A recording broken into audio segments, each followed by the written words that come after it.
if you're in America, in Canada, in Europe, in a Christian, predominantly Christian country, you can eat any beef, any chicken, any lamb that is available, because the default, it was slaughtered until proven. You have to have a proof. The aspect that you should look into are one or two. Number one, did Allah mention in verse 5 in Surah 5, Surah Al-Ma'idah, verse number 5, that the meat slaughtered by the people of the book is halal for you? The answer is yes. So you guys don't want to eat? No problem. But don't blame me if I eat. Whenever you enter the masjid, do not sit until you pray 2 rak'ahs. These institutions that certify halal from non-halal, most of them, I don't talk in general terms, but I say, because I've dealt with some of them, most of them make money. So they come to shops, companies, organizations and say, listen, would you like us to certify you? You have to pay us money. If these guys were doing it for the sake of Allah, they should have done it for free. Assalamu alaikum wa rahmatullahi wa barakatuh, and welcome to this live episode of Ask Zad, coming to you every Sunday at 4:30 here in Mecca region. Our first caller for today is Abdul Malik from Afghanistan. Assalamu alaikum, Sheikh. Can you hear? Alaikum assalam wa rahmatullahi wa barakatuh. Yes, so I'm from Afghanistan, but I do live in Canada currently. I have a very quick question about halal food, and I have watched your videos and I do follow your guidelines.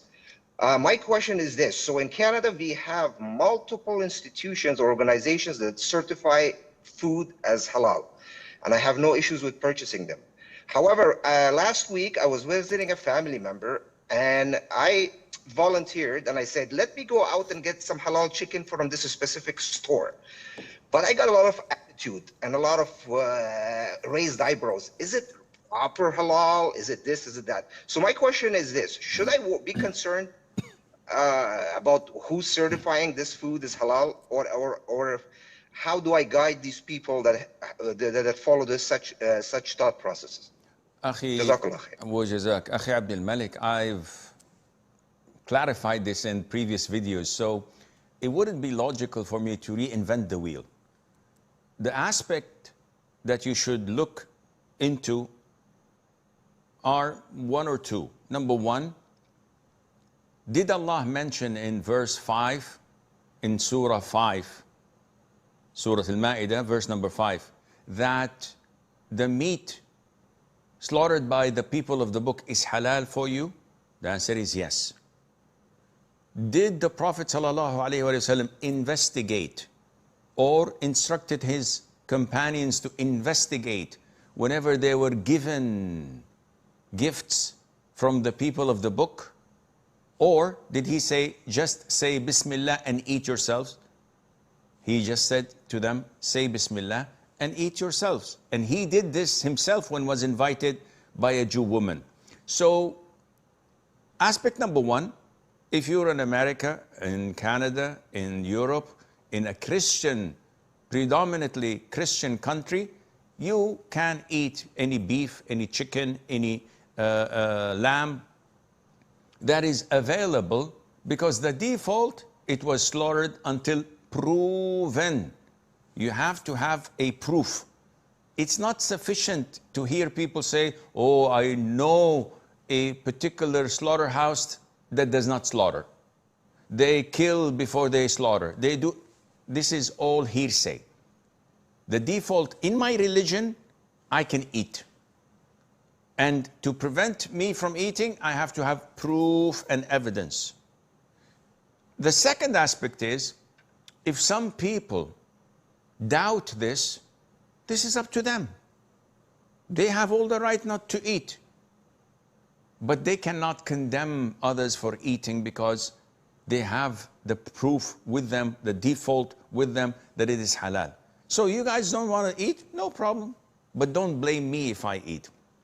Thirdly, These institutions that certify halal from non-halal, most of them, I don't talk in general terms, but I say, because I've dealt with some of them, most of them make money. So they come to shops, companies, organizations and say, listen, would you like us to certify you? You have to pay us money. If these guys were doing it for the sake of Allah, they should have done it for free. But if I don't pay, if I don't subscribe, you would not certify me? But I'm slaughtering in front of you. I said, well, you have to pay. This is like any protection. This is like the mafia. So most of them, their credibility is not that reliable. And that's why we say we can't rely on them 100%. Not that all of them can be painted with the same brush. And Allah Azza wa Jal knows best. Aman from India. Assalamu alaikum, Sheikh. Alaykum assalam wa rahmatullah. Sheikh, may Allah reward you for the good work you have done. Ameen. And for the sake of Allah. Jazakallah khair. Yes, sir. Yeah, Sheikh, my question is about Tahiyat al-Masjid. Whenever, you enter the mosque, you have to pray two rak'ahs. Any two rak'ahs, yeah? Correct. So, is it every time? Or for example, if I forgot my wallet in the mosque, I want to go again. Okay, so this is an issue of dispute. Whether it is mandatory, highly recommended, or just a sunnah. And when you say, do I have to do it every time? I'm answering you with the hadith of the Prophet ﷺ, where he said, whenever someone of you enter the masjid, he must not sit until he prays 2 rak'ahs. So if you leave the masjid to the toilets and come back, some say as long as you made or renewed your wudu and came back, you can sit. But then how would you respond to the narrative of the Prophet ﷺ? He said, whenever you enter the masjid, do not sit until you pray 2 rak'ahs. Now, when you made wudu, or you brought your wallet from the car park, from your car, did you enter the masjid? He said, yes. Were you out of the masjid? He said, yes. So you have to pray 2 rak'ahs. But I did pray 2 rak'ahs 20 minutes ago or 15 minutes ago. Yeah, but now you've exited the masjid and came back. So you've entered the masjid again, you have to pray 2 rak'ahs, and Allah knows best. Suham from the US. Assalamu alaikum, Sheikh. Salam. So when we go to in a restaurant and order food like large French fries or whatever, we don't know how much they would give. So would that be considered ambiguity?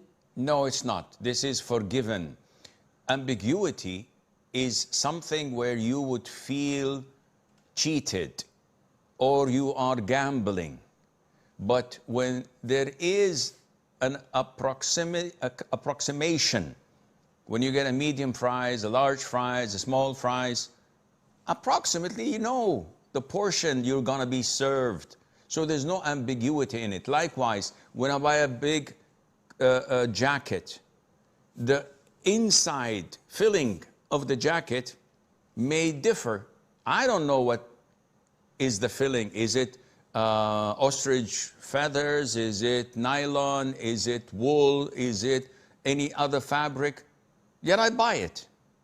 Because this type of ambiguity is negligible. I don't tell, and the hotel receptionist does not know when I get their hotel room for one night how much water I'm gonna consume, how much electricity I'm gonna consume, whether I'm gonna turn on the heater or the AC to cool the atmosphere, and how much it's gonna cost. Such ambiguity is acceptable, negligible, and Allah knows best.